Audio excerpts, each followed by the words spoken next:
welcome back to Design Bundles YouTube channel. If you guys are new here, my name is Crystal, and today we are doing a test. So we are going to do one of those, can this work? Will this work type of test. So this is a question we get all of the time is, can you sublimate a mug using a heat gun? So we're going to put it to the test today. So let's go ahead and dive right in.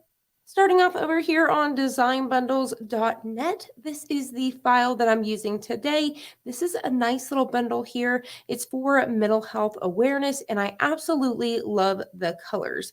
These are super trendy and they're pastel, absolutely gorgeous designs. You could put these on t-shirts, mugs, all sorts of things. You can use this other than what we are using today, but I wanted to share the little bundle that I'm using, and you can find this link down below. So let's go ahead and jump right in to our project.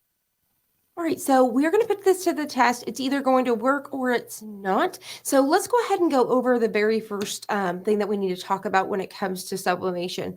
There's two factors. Well, let's say three factors. Number one, it has to be sublimation ink, which we used a sublimation printer. So that's number one. We have that. We have a printed design using sublimation ink.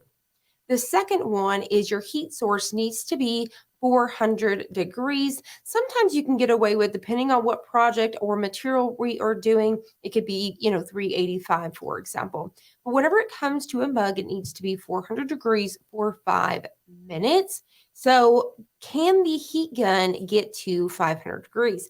Now, I do not have the tester gun today with me that tells me what the settings of this one is, but I have looked up a heat gun and they can range anywhere from 150 degrees to 1100 degrees. So from this one right here, I'm pretty sure it's getting up to the 400 degrees or more, pretty close to 750, but we could definitely look up those facts and see if we can really narrow that down. So whenever it comes to this, if it actually does work, that's something you would want to make sure you look into. Now, the third factor that you have to have whenever it comes to sublimating something is you need pressure. So we have to be able to figure out how can we create that. We cannot simply just tape this to the mug and try to, go over it with a heat gun. For example, when we put these in the convection oven, we use things like Supla Shrink to get it in there.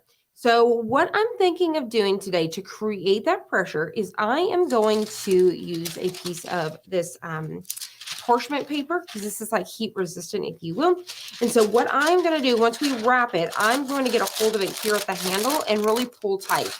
This is going to simulate pressure, and that's what, so far, what I've kind of figured out what I could do to kind of simulate that. Now, once again, if you have a better idea of a way that we could test this, something that's heat resistant, that I could really create that pressure to test this, put it in the comments down below, and we will definitely put it to the test.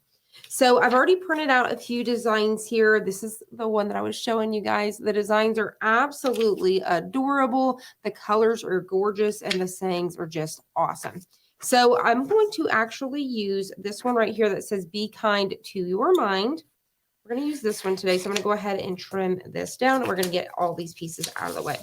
Now, another thing is you're going to want to make sure you're protecting your surface, your work area with something that's heat resistant.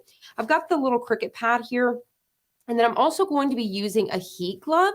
So the hand that I'm going to be using to hold the mug, I'm going to use the heat glove just to protect myself.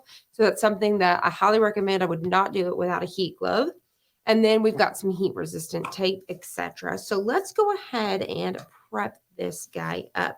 So just like usual, we want to make sure we wipe this off with a lint-free cloth to remove any sort of lint or debris. So we're going to do that really quick. And I'm going to sublimate this one on this side here. All right. And so now we are going to get ready to prep this little guy on here. We're just simply going to tape that down. So I'm going to go ahead and take 2 pieces of tape here. All right. And then we are going to just tape this little guy down. Now, another thing is I need to set a timer for 5 minutes. Or if you guys are familiar with using the Cricut Mug Press, you guys know that there's little dots that have a minute on each one. So we know that we need 5 minutes, 4 to 5 minutes usually. So we're going to go ahead and do the 5 minutes just to be safe. I think, I've tested this myself in the past and have not had much luck, but we really want to make sure we're going in with 500 degrees. So I'm going to be transparent. This is not my first time testing it with a heat gun, but we are going to really give it our all today because I've never done it using the pressure. So making sure I'm using all of those factors today. All right. So now what we're going to do is I'm actually going to, because we're going to take this guy, right? So I'm going to go ahead and get my heat glove on because I think I'm going to attempt to hold it in this hand here and have this hand going. Now, another thing that we could do, this is the heat gun I actually wanted to use today. This one right here is, and I may try to start off with it.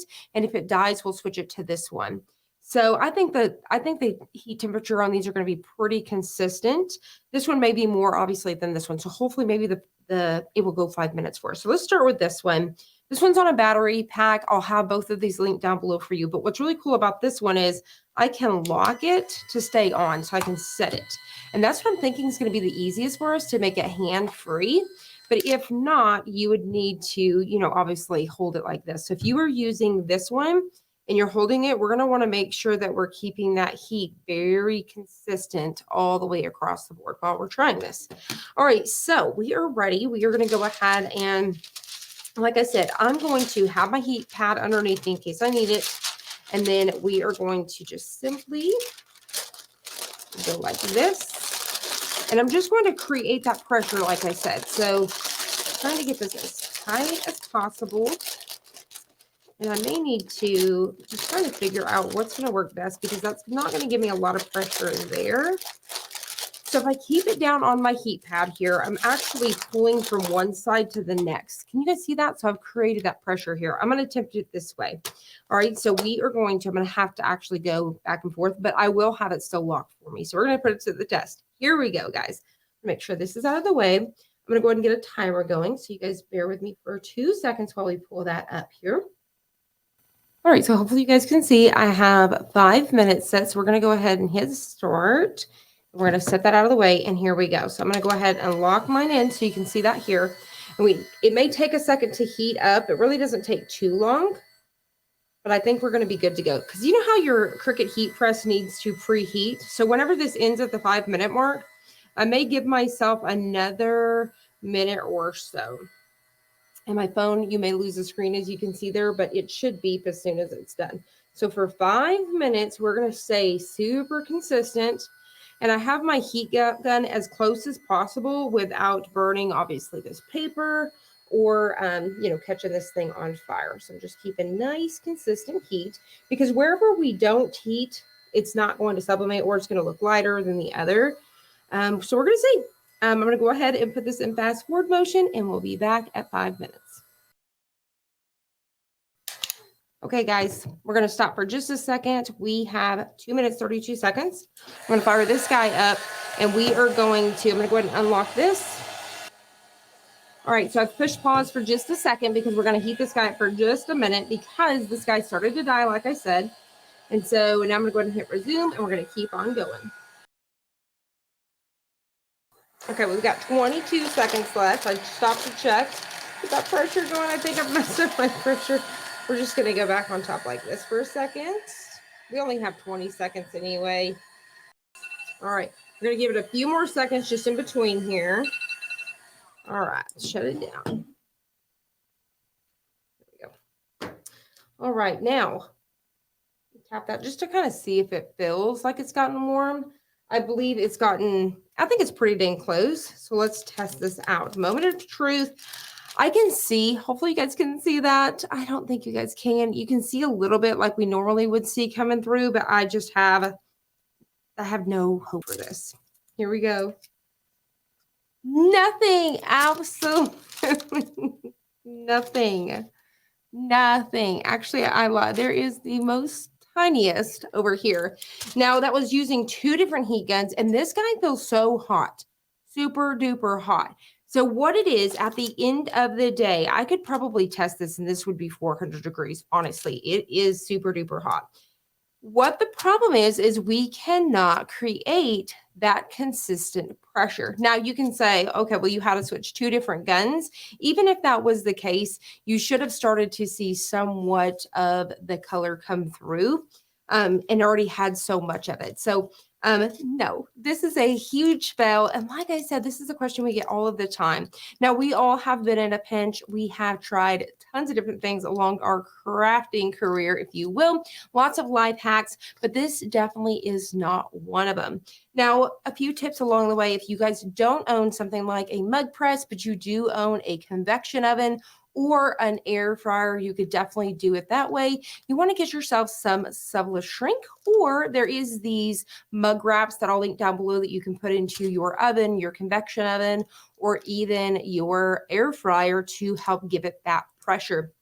Now, I have one of those lying around somewhere. I need to find out where I've stuck it, but we can always come back, put that little guy on it, and put it to the test again. But honestly, I think this is a huge fail and I do not recommend. I hope you guys have enjoyed this. I hope you found it helpful. If you did, please hit the like button down below and subscribe, and we'll see you on the next one.